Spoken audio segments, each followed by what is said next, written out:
Yeah, I've been talking to a lot of people lately and leaders across the country. And, it seems like everybody's reorganizing their business. And it's almost like we've had the Great Recession. We've had all this other nonsense. Now it's almost like the great, reorganization of companies where they are aligning themselves up to finally adopt or truly adopt maybe some new technology tools that will help them be more efficient.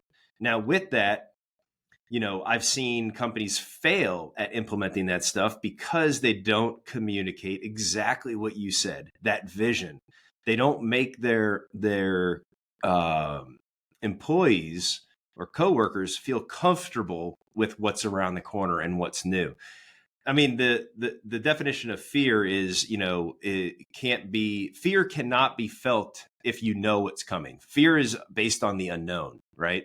So what people need to really do, and leaders across the board need to do, and I think you hit the nail on the head, is we need to communicate the overall big picture and the reasons why and the benefits of everything that we're implementing now and why these new tools are coming into play. I think that's a big reason for people that are going to succeed this year or not succeed this year, is that selling to that internal customer that, hey, we are doing everything the right way. We have vetted out everything properly. These tools and these tactics are proven, and let's go win.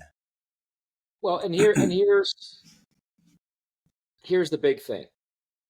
And most everyone I'm sure that's going to listen to this, we're talking to consummate pros. People, of course, that are listening to this, many are going to be much more successful than myself. I mean, I meet a lot of people that have, roofing companies or home improvement companies in multiple states with multiple employees. But at the end of the day, there's different thresholds in business that I'm learning, right? Where, people can't get to $1 million. Then they get to $1 million, they can't get to 3, they can't get to 5, they can't get to 15. So at the end of the day, we're really all in the same game. It's just a life cycle, right? Some guys are stuck at 50 million and they can't break through 50 million. And now you got to keep that. You also have to keep that machine going. So all that being said, I'm not a Harvard educated business guru. I'm like many of the people that are probably listening to this right now. What did I do? I'm boots on the ground. I just took action. I jumped in and I started, and a lot of what I learned was from the School of Hard Knocks.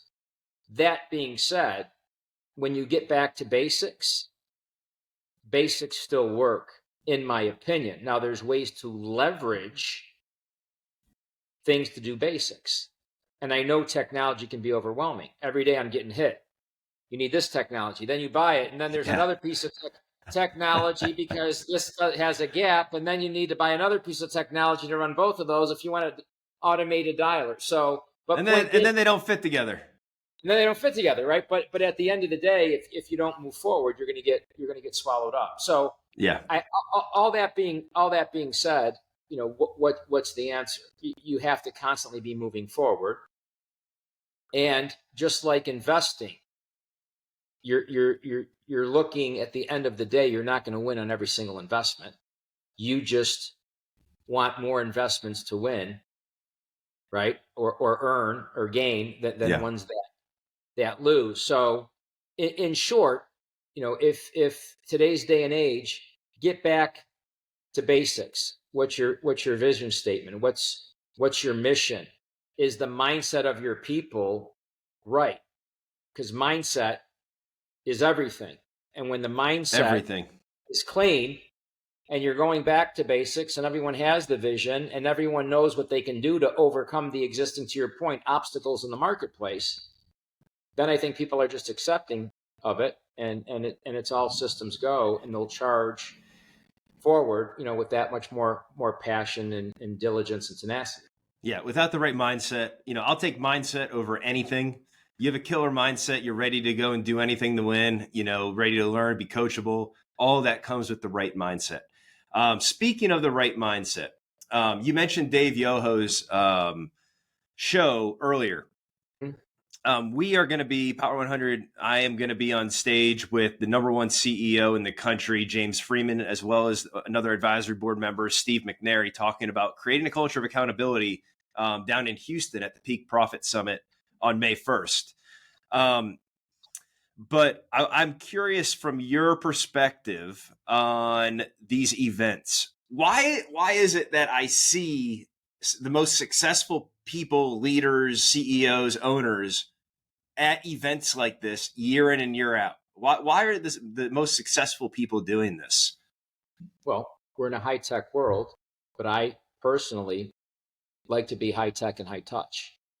The art of human connection is never going to go away. And those that are good at it, right? Those that are good at shaking a hand and introducing themselves and building rapport and establishing the credibility to start a conversation, to do whatever. Like, how did I get here? I'm walking down a hallway. I make eye contact with a gentleman and I say, "Hi, my name's Charlie. What's your name?" "Paul." "Paul, nice to meet you. What do you do?" "I'm the national sales trainer for XY." Right? He says, Yep. "Do you have a card?" I tap his phone. He goes, "Where the did you get that?" The other guy hangs up the phone. He goes, "Show Bill." I said, "Bill, nice to meet you." I tap Bill's phone. This is Paul Burleson and Paul Conley, right? With Westlake. And Bill Conlon, yeah. Now, Yeah. tap his phone. Bill goes, "We want 3 of these." I'm like, "You didn't ask me how much." He goes, "I don't care. If we like them, I'll buy 300. I'm like, "Okay." Now again, I don't know the guys from a bag of beans, right? I'm like, this guy's talking pretty big. I'm like, "If you don't mind me asking, Bill, what company are you with?" He goes, "Westlake Royal Building Products." I said, "Forgive me. I've never heard of your company." He goes, "Don't worry about it. We only do about 18.5 billion, right?" And we started laughing. I said, "Well, I'm going to take good care of you, gentlemen." I said, "Show you what we can do, and I'm going to hold you to that 300. Lo and behold, we private labeled everything for them, and we made 300 sites, custom cards for Westlake Royal. Why am I telling you this story? Because I got invited to a client's very small event. It was a handful of people, and I showed up. If I don't show up, I can't expose who I am, what I do, Right. right? I'm walking down a hall. I made eye contact with somebody. The guy says to me, "What do you do?" I didn't say, "I'm a consultant." I said, "I help people shorten their sales cycle and increase their revenue guaranteed through my 3-step process, Paul." He's like, "Well, how do you do that?" I said, "Do you have a phone?" I tapped his phone. Now I got 60 to 90 seconds of his uninterrupted time because I went through everything that I do, and he's looking at me going, "This guy's got a good presentation, and I don't know who made this app for him, but this guy's obviously a master of his craft." Yeah. Then he said, "Show him." Do you understand? And that's the tool that I built. So that's just how I've always lived my life. But to answer your question, why do they go? They go for exposure. They go looking for the next piece of technology to buy. They go looking for a collaborative type of relationship where they might get on a stage to talk to Dave Yoho's audience.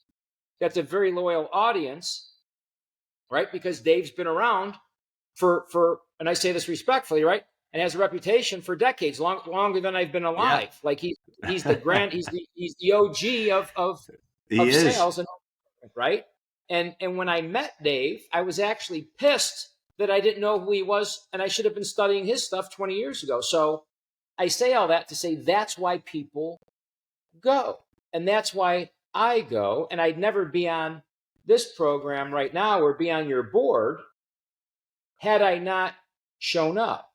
I wouldn't have spoke on Dave Yoho's stage had I not shown up to that day for that small, intimate event. So I go to big events, I go to little events, and everything in between, because it only takes one interaction that could potentially change the course of your life or the course of your business. Yeah, you got to be curious with purpose, and I mean, I love everything that you're saying. And I think it's spot on. And I also think when people go to those events, you get you're alleviated from some of the day to day. Like you have other people around you that really appreciate what you go through on a daily basis. They go through the same ups and downs. There's some camaraderie there. You can lower your guard a little bit. And it does create a really good learning environment. And let's face it, those people that are lifelong learners move forward a lot faster the further you go. People that say they know what they got it all, they know what they're doing, those people hit, their ceiling much faster. So it took me personally about 30 years to realize that, but once I hit 30, I became a learner, and I had to go 10 times faster than everybody else because I had so much ground to make up because I wasted so much time. But yeah, no, I really enjoy the events, but I enjoy seeing and hearing and meeting folks like you. And I wouldn't agree if I didn't get out to all the big and small events, I wouldn't have met, people like you that have changed Power 100's trajectory in my life. And hopefully we can change a lot of folks' life for the better.